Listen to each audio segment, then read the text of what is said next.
Hello everyone, DM Gashbad here, and today I'll be bringing you Game 3 of Round 2 of our Warhammer 8th Edition Escalation campaign. The campaign is called Deathfang Valley. It was set up by one of the players in the group, not by myself, but I'm playing in it, and I'm taking my vampire count. We are now up to 500 points because it is Round 2, and I'll quickly go over what's in my force because I have done this a little bit before with the other games.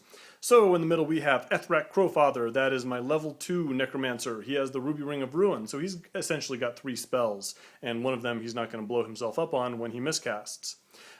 For my spells, I rolled a double 3, which pretty much gave me the choice of whatever spells I liked. So I had a real tough choice. I could have gone for Invocation of Nehek, the substitute spell, so substitute one of the 3s for Invocation of Nehek, and also get the Raise Dead spell. So I had the option of raising zombies and making more of them through the course of the game, which is something I really do want to do, and I did model a bunch of zombies in order to do this. However, I didn't have them painted, so at the last minute I decided, no, I'm not going to raise a bunch of zombies that are going to be gray plastic. Hopefully they'll come next game, but I am going to take the same spells that I took last time. I'm going to take Gaze of Nagash. That's the magic missile that causes 2d6 strength 4 hits, so that combined with the Ruby Ring makes for a really blasty mage. And of course I'm going to take Invocation of Nehek, because that combined with the guys over here, the Stone Guardians, my Crypt Horrors, is really good. So I've got the Crypt Horrors, I've also got my 20 Crypt Ghouls, those are the Dwellers Beyond, no command, and I've also got 10 Skeletons. Light armor, shields, they've got a champion, and that's it. That's my Necromancer bunker right there.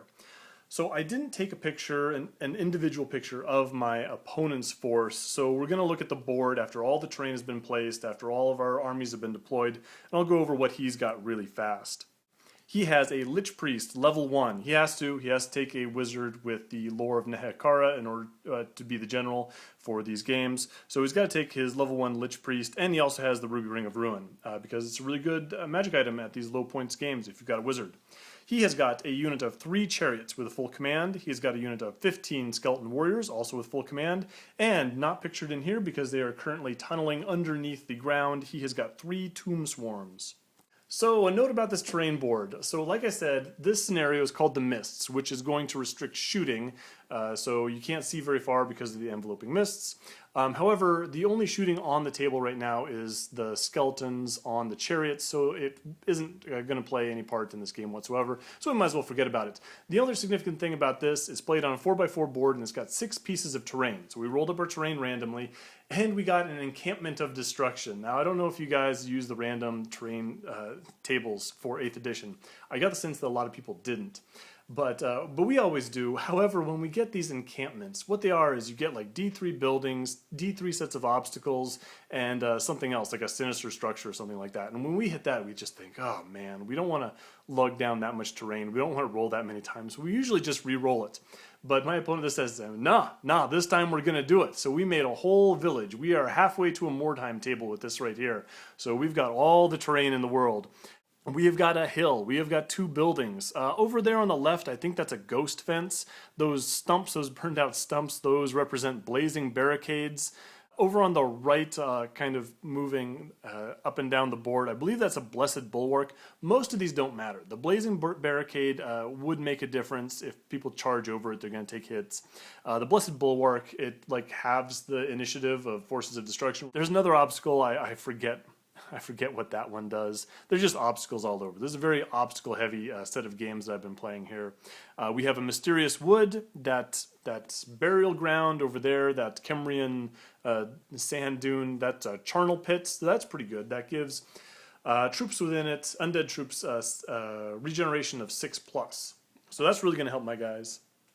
And way over in the corner we have a Tower of Blood. My opponent did not want the Tower of Blood in the middle of the table. I think that was probably the right call. My guys are a little bit more brutal in hand-to-hand combat. So he tucked it in the corner, and we're not going to deal with that so much. So even though my opponent finished deploying like a year and a half before I did, he's got 3 deployments to my 4.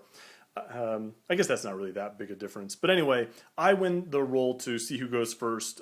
So I'm going to go ahead and I'm going to take the first turn. Now I'm going to learn from my first game against him, and I am not going to hang back and try and cat and mouse these chariots. Instead, I'm going to take these Crypt Horrors, and I think these Crypt Horrors are just the kind of troops for this kind of thing, and I'm just going to throw them forward. I want to bog down those chariots, and I want to surround them. I think the Crypt Horrors, with their toughness 5 and the regen, are good at taking this kind of hit, so they're going to move straight into that mysterious forest. They're going to find out it's an abyssal wood, so they're going to cause fear. They're going to be double scary, you know, no one's going to care. Anyway, I'm going to move them way far forward, and I'm going to tempt that charge with those chariots, especially since being in a wood, they're going to take dangerous terrain tests as they come in. So my opponent has a choice. He can risk the dangerous terrain, risk the toughness 5 of those Crypt Horrors, or he can take the chance that those Crypt Horrors in the next turn could charge his Lich Priest bunker, which he definitely does not want. So we'll see what he makes of all that. Anyway, I've moved up the Dwellers Beyond, those ghouls. They're going to just sort of run along those barriers ninja style, and they're going to move up. They're also right next to that charnel pit, so they're getting a nice regen from that. They're in position to flank anything that charges into those Crypt Horrors. The skeletons are just going to hang back a little bit. We're going to move into range of our spells, but I'm not interested in getting that unit into combat. My magic phase doesn't amount to anything. I think I do get one of my blasty spells off, but if I'm not mistaken, I think he actually armor saves all the wounds that I managed to get through on the chariots, so he's not going to take any damage, and it's over to the Tomb Kings. Sure enough, the charioteers crack their whips, and he sends the Tomb King chariots straight into combat with those Crypt Horrors. And sure enough, they crash through that forest, and he fails one of his anything but a 1 dangerous terrain tests. And he takes a full 3 wounds, so one of his chariots just smashes into a tree on its way in. If I'm not mistaken, I think he actually charged with both of his units, sort of an in for a penny, in for a pound kind of thing. So he charged with both the Skeleton Warriors and the chariots. I'm not sure if that was a great idea, but it doesn't matter because only the chariots got in. The skeletons didn't roll far enough. So in the magic phase, he has got 2 things. He has got the Incantation of Righteous Smiting, I believe, so that gives extra attacks. Listen, I've learned my lesson from the last time. I really do not want those chariots getting a bunch of extra attacks, and I definitely do not want him healing back any wounds on that chariot unit. I don't need a full extra d6 impact hits and a full set of chariot attacks coming in on those Crypt Horrors. So he's going to start off with the Ruby Ring. Of course, that's what you do. It's not going to miscast, and it's going to force me to make some decisions. He manages to cast that spell, and I'm going to go and let it through. I'm going to save all my Dispel dice for trying to get rid of the Incantation of Righteous Smiting.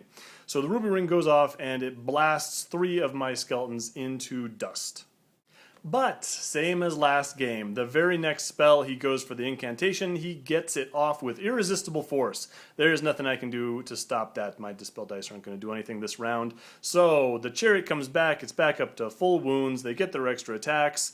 But this time he doesn't get so lucky as far as the miscast goes. So he gets the big detonation thing. So it goes and blows up a bunch of his dudes. I think his Lich Priest actually does fine. I don't think he takes a wound, but he does blow up a full 6 of his skeletons. So that takes a big bite out of that unit. But this is really what it's coming down to. The chariots roll in, and they don't really make that big of an impact. They do 2 wounds to the Crypt Horrors. The Crypt Horrors are going to strike back. They're going to cause 2 wounds to the chariots. So with his command and the charge, he's going to win by 2, so I'm going to crumble another 2 wounds. One of my Crypt Horrors goes away, but he is stuck in combat. This is the position that I want. I'm feeling pretty good about this. So sure enough, here come the Dwellers Beyond. The Crypt Ghouls go and charge over and into the flank of the skeleton chariots. The skeletons don't move. I'm perfectly happy with where they are. I'm going to throw my blasty spells at that skeleton unit. I believe he's going to go and dispel the Ruby Ring, but I'm going to get Gaze of Nagash off, and I'm going to kill off another 4 skeletons. So here's the results of the combat in the middle. I do lose 1 ghoul to the attacks from the charioteers. The Crypt Horrors don't take any damage, and all told the chariots are going to take 4 wounds. So they're down to just the champion charioteer left. So the skeleton bunker doesn't really like the looks of how this is all going, so they just slowly back away and let those charioteers deal with the angry mob of dead things. The tomb swarms do not show up. He doesn't roll that 3+ to have them arrive on the board, so there is no help coming on that in that regard. He doesn't manage to get any of his spells off and manage to shut down everything, which works out great. And we go into the combat phase, and yeah, those horrors and crypt ghouls just chew up the last of the skeleton charioteers. No big surprise there. They go and reform and look hungrily at that skeleton unit. So it's my turn again. This is looking really good for me. So I'm going to go ahead, I'm going to charge both Crypt Horrors and the Crypt Ghouls at that skeleton unit. The Crypt Ghouls do not roll far enough, so they just shuffle forward a little bit into that Abyssal Wood, but the Crypt Horrors make the charge, so they stomp forward straight into my opponent's last unit. In the magic phase, the only spell that I can do is the Invocation of Nehek, which I would really like to have go off. However, it is dispelled. And the combat goes about as well as you would expect. It looks like the only thing that is remaining after all is said and done is that wounded Lich Priest. Everything else is dead. He is not looking like he's in a great spot. He really needs those swarms to show up. But the swarms do not arrive. No spells are cast, and the Lich Priest is just eaten. My opponent has no models left on the table. However, he does have still another unit left that can fight. The swarms have yet to arrive, so we're going to go on to my movement phase, and I just move all my guys into a little circle. We know something's crawling around under the ground. We're just waiting for them. So we huddle up, we turn all our backs to each other, try and make sure that those swarms don't sneak in behind us, make sure wherever they show up, I'm going to have something that can go get them, and that's how I'm going to stay for a whole nother round, because my opponent's round comes around, and the swarms still don't show up, and then so I just stay there. I don't cast any spells because I am nervous about miscasts. I think I have this. Even though I could heal some of my guys, I'm not going to risk it. Who knows, these things might just bury themselves under the ground and finish everything off. So my turn comes around 2 more times. I don't cast any spells, don't heal anything. And then, ta-da, the Tomb Swarms finally arrive. We had to wait for them for a little bit. And sure enough, they go off target. So my opponent had him set up right in front of my skeleton unit. He was going to go and try and eat my necromancer if at all possible. And plus, that's the weakest unit. That's the one that he has the best chance of finishing off.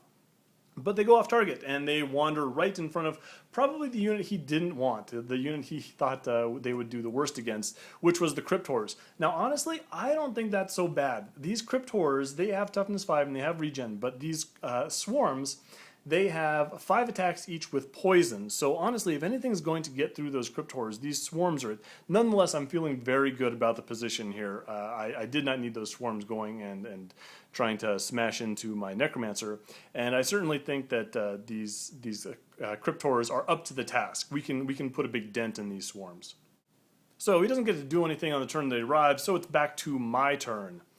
And I'm going to go ahead and I'm going to send those Crypt Horrors right into that unit of swarm. So they rank up and we're going to fight that out. Now my skeletons, let's see. So first thing first, Ethrak Crowfather, he wants to be absolutely sure that if these swarms kill off my horrors, that he's going to live. So what he's going to do is he's going to leave the skeleton unit and he's going to enter the ghoul unit. And the ghoul unit is not going to move. Basically, I don't want them to face towards the swarms, because then if he charges me, he can direct attacks into my necromancer. So I'm going to have him facing the other way, which means that there is no way for those swarms to actually attack that guy, even if they charge into my flank. If they charge into my flank, that's fine. The ghouls aren't going to break. I might lose a bunch of them, but that is all right. I'm just trying to protect my general. The skeletons, after the necromancer leaves, they're just going to about face, and they're going to turn towards that combat over there. In the magic phase, there's only one thing I can do, and that is Invocation of Nehek, and sure enough, I do it. My opponent does not manage to dispel it, and all the Crypt Horrors come back, so they are fully healed and ready to smash some of those bugs. But they're actually not very good. Even though they have poison themselves, and they have lots of attacks, they have high strength, and they get their stomps, they only manage to kill 2 of those little bugs. They put 2 wounds on one of the swarms. In return, the horrors go and they take a full 3 wounds from all the nasty little poisonous biting bugs, and they're going to take 1 more damage from crumble, so a full Crypt Horror goes down, and they are actually pretty hurt. So it's the next round. For my opponent, he has no moving, no shooting, and no magic, so it's straight on combat. This is actually the last round of the game, so we're going to see how this all pans out. And yeah, it does not go great for the Stone Guardians. Those little biting bugs go and kill off the entirety of my horror unit. Just nom nom nom, just chews them all up, crawls in the cracks of the stone forms, and they just all fall apart. For their part, the horrors do manage to step on another 3 wounds worth of those swarms, which does kill off a base. But yeah, my opponent does manage to pull down one of my units in the end, so it wasn't a complete slaughter. But yeah, it was a pretty big win nonetheless. So this game went very well for me. This whole round went really well for me, actually. So I got 2 wins. I got full points for painting. If you've seen my other videos, you know we get these lore points, which you get to spend as normal points in the last multiplayer battle at the end of the campaign. So you get some points for having, every 20% of your army painted, and you get a certain number of points for winning games. And hey, I went and got max points for this round, so I'm feeling really good about that because of course, the first round did not go as well. Anyway, yeah, it's mostly due to those crypt horrors, even though they kind of took some big hits in both of the games and died off in this one. They are a real powerhouse. Obviously, that was a tough game for my opponents. The Tomb Kings were never a top-tier army to begin with, and I think that these low point values, they really struggle. The Tomb Swarms were an interesting choice. I kind of discounted them in the normal army, but they probably did the best in all the games of this round, so I was kind of happy about that. So hopefully as the rounds go on, the Tomb Kings start gaining a little bit in power and start catching up, because right now I think they're just being outclassed by the Vampire Count's troops. He needed some good dice to show up in this game in order to overcome some of that handicap, and obviously that didn't happen. I think, if anything, his dice were worse than mine and didn't help him at all. That said, he did win the first round, but this was definitely a tough round for him. So yeah, we're waiting for next round. It will come in November, so mid-November. Start watching for some of those battle reports. I'm going to have a lot of painting to do. Hopefully I can get some zombies or something like that, but you never know. Might be short on time in the next couple of months. But I hope that was a good dose of retro Warhammer for you. I will see you on the next one.